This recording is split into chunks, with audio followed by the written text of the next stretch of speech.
Hi everyone, welcome back to a game in 90 minutes. Today we're doing a post-match analysis of the Arsenal v Chelsea game in the Carabao Cup second leg. Before I begin, I just want to welcome again my dad, Coach Sam. He's coming in right now. Yep, Nate. Thank you for having me again. It's always a privilege to share this, to come on your podcast. Thank you for having me. Thank you too for coming.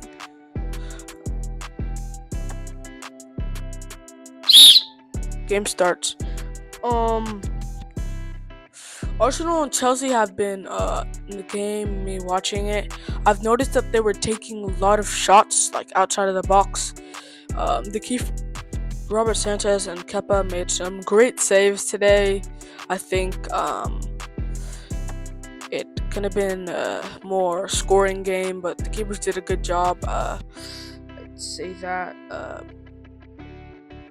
Also, I just want to point out the winner that Kai Havertz scored. Declan Rice, when he got the ball from there, just want to point out that he's a right-footed player, so he had to use his left foot and get spin. He had to spin the ball right in front of one of the Chelsea players to get a good ball to Kai Havertz. Kai Havertz dribbled out the keeper and finished well. So yeah. Well, now my dad will inform you on his side of the game. Yeah, I mean, it was a great game to watch. To be honest, I was a little bit disappointed with Chelsea's first half performance.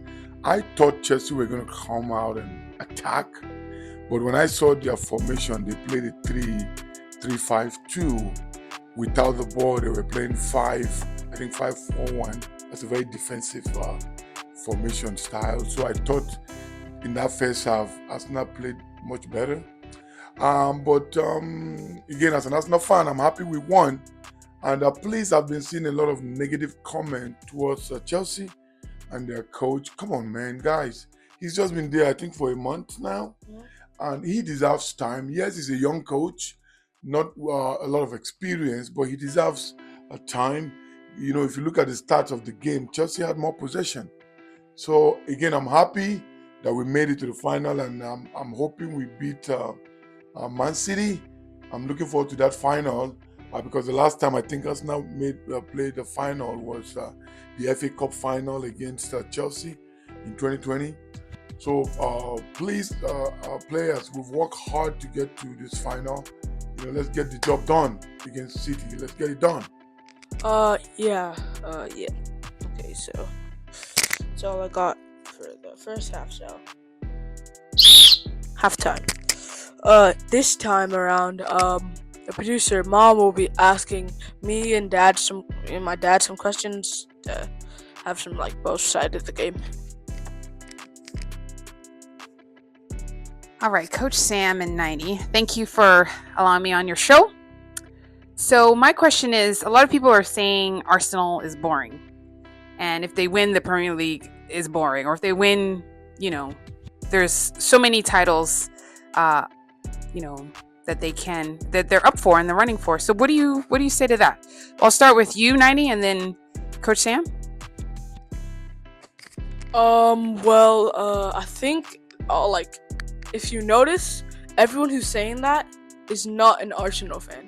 The problem is that they're just annoyed that Arsenal's winning the league. And if you're gonna win the league a boring way, at least you won it. If you win a league, you win a league. It's history. If you win a trophy, win a trophy. So that's good. It doesn't matter how boring it is. It doesn't matter if they just score, then just sit around passing. If you win the league, you win the league. So they just, if it's a title. So there's nothing really. I think the guy that specifically made that statement was Paul Scholes. I have a lot of respect for Paul Scholes as a former professional soccer player. He was actually a Manchester United player. As a coach, I understand the angle that is coming from. When you have a team like Arsenal, that our strikers are not hitting double digit or scoring in every game, and we have to rely on set pieces or the other team scoring on goal, I can understand the angle that he's coming from. But I don't think it's true or it's fair for him to say that we're a boring team. How can a boring team be the number one on top of the table in Champions League and now in Premier League, that is the hardest soccer competition in the world? I don't think we're boring. If he is saying that maybe our strikers are boring because they don't score a lot of goals, I understand that. But for him to say Arsenal is boring, I don't think that is true. Stats are there to show. And like Nate said, nobody remembers how beautiful you play a soccer game. Everybody only remembers what you win at the end of the season. You understand? So Arsenal, the last 5 years, we played beautiful football. But did we win? No, we didn't. So now what we told our coach Arteta is, whatever you want to do, if you want to play low block, defensive, and counter, what we want this season is trophy. So anyhow they're able to get us trophy, praise the Lord. You have something to add, Nanny? One thing I have to add is if you're gonna call a striker boring, I think you might call Gyökeres. I'm not gonna say he's a failure signing, but the thing is, he's kind of like a mixed match performance. One game he's performing good, another game he's not. He's just I think this game he got like 10 touches on the ball in 69 minutes. It was not that much. So for me, from a coaching perspective, he needs time. Arsenal just signed him last summer, right? So he needs time. He is a box.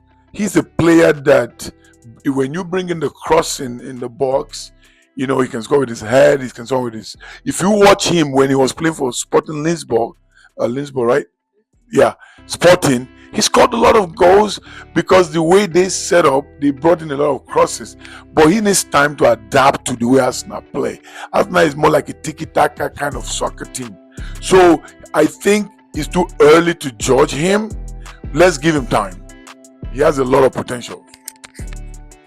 Let me add something to that. I heard Thierry Henry say, when he was under Wenger, when it's not about telling people you're not feeding me the ball, you have to learn each player. And so each player has a different way of playing, so he has to learn them, like Coach Sam said. So I think we should give Gyökeres time.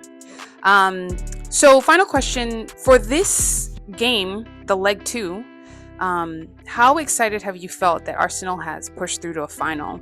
And what was your favorite part of the game? Starting with 90.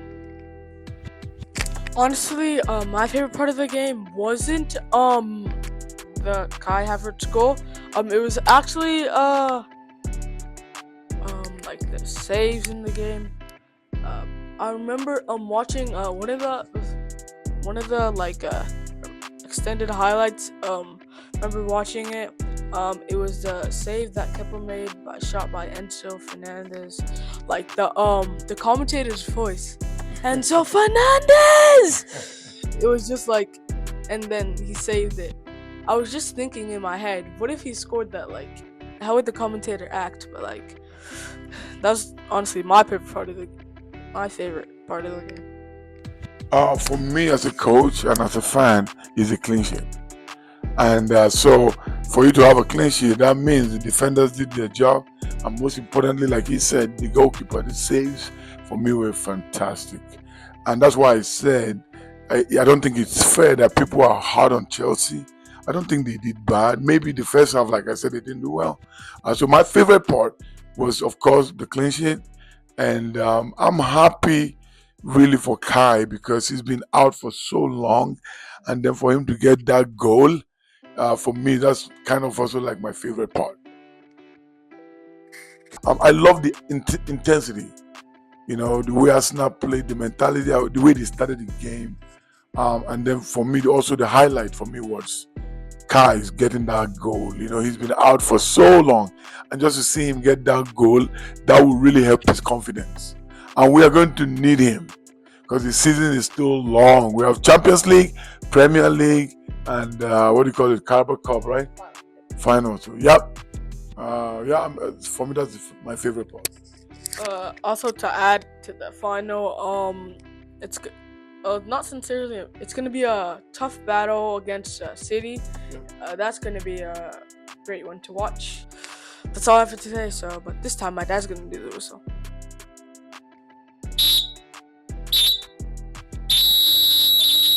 Full time. That hurt my ears. good.